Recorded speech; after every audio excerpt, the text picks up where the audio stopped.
really in responding to the demands and desires of the Iraqi people, and we failed miserably, all of us, in getting the country moving forward. Sectarianism, politicizing religion, unemployment, no services. The third of the Iraqi people are living under the poverty line. That's why, because of this failure, and because of the failure of the government, and because of the failure of Mr. Maliki, we see the people have gone to the streets.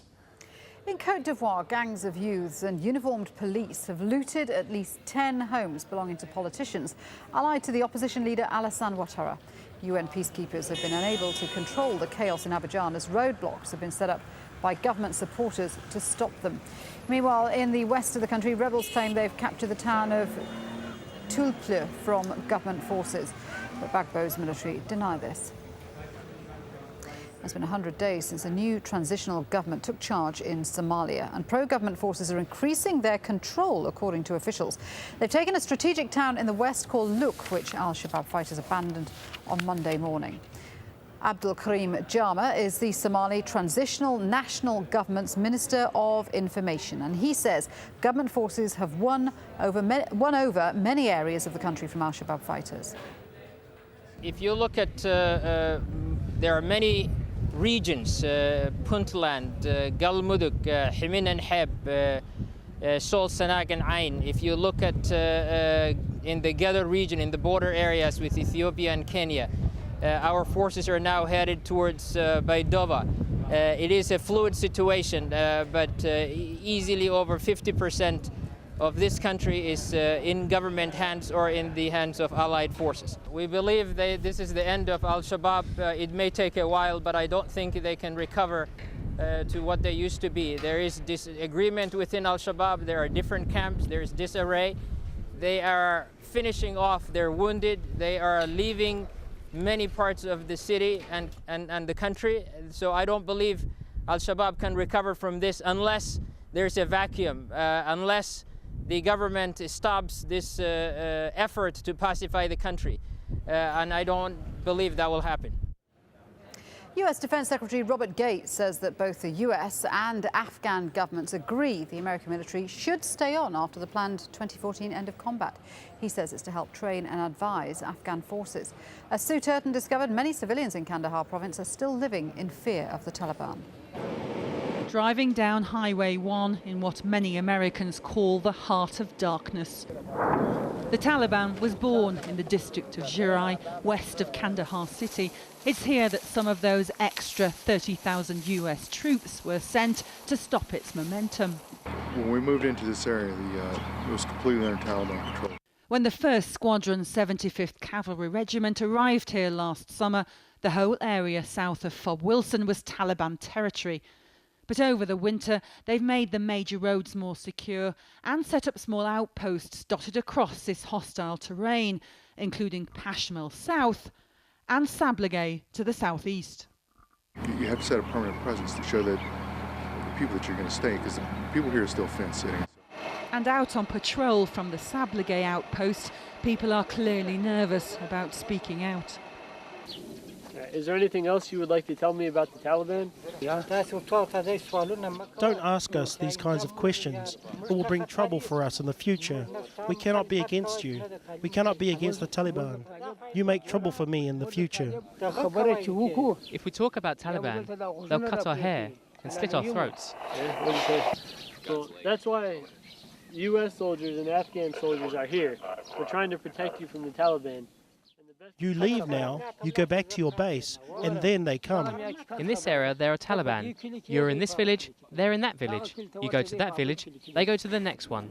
At Pashmel South the next day, a Taliban attack on a patrol just 500 metres from the base. Air support is called in. The Afghan soldiers think they've seen the fighter, but he disappears into the undergrowth. After yesterday's attack, this patrol has now been set up less than 200 metres outside of the base, because that's how close the Taliban are now getting. But that's a success on how it was just a few months ago, when they couldn't even stick their heads outside of the gate without drawing gunfire. But our gains they're not reversible. You know, this is going to be another It's going to be another summer or two that's going to determine what our true success is here. Success to him means holding on to these gains. To the local people, it's about backing the winning side, and they're not sure yet who that will be. Sue Turton, Al Jazeera, Kandahar.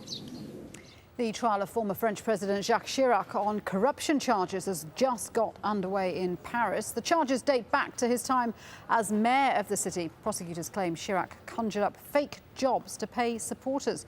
Once out of power, he lost his immunity, bridging the way for a trial to take place. There's been a violent eruption at the Kilauea volcano in Hawaii. Lava spewed up to 20 meters in the air. There were also 150 small earthquakes in the area. The volcano has been erupting since 1983. That makes it one of the most active volcanoes in the world. Everton Fox is with us in the studio to talk about the weather, and flooding is a big problem in the US right now. That's right, Sheila. We had a massive spring storm which pushed its way across the eastern third of the US this weekend. We've seen widespread flooding in and around the region, the Ohio Valley and Tennessee Valley particularly affected. And this is seen in Ohio at the moment. Rivers breaking their banks. Yeah, absolutely. The river levels do remain very high, and they will do so at least until tomorrow, so Tuesday. That's when we expect the levels to peak. There's not much happening at the moment, but there is yet another system which is making its way in. Over the north of Beijing, as the visibility drops, you'll still see things with perfect clarity. So we can see from our satellite picture the position of the thickest cloud, the heaviest rain, that's making its way further eastwards now. As I said, clearer skies coming in behind for the Midwest at the moment. This huge mass of cloud, that is our next storm system.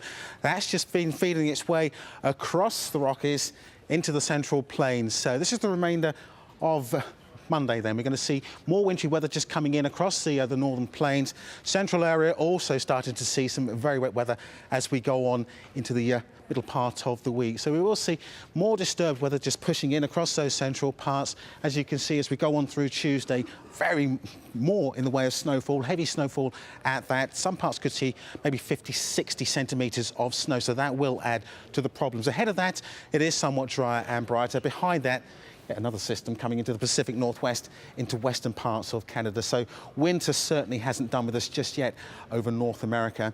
And winter hasn't done with us just yet across Europe. We have got more snow into the southeastern corner this time. Some very wintry weather coming in here. Bitterly cold for Athens. Temperature struggling to reach 6 Celsius, 10 degrees below average. But for much of Europe, it's quiet, fine and dry, with more in the way of sunshine. Qatar Airways, world's 5-star airline. Thanks, Everton. Still to come this hour, the shuttle Discovery undocks for its last journey after nearly 30 years of space travel.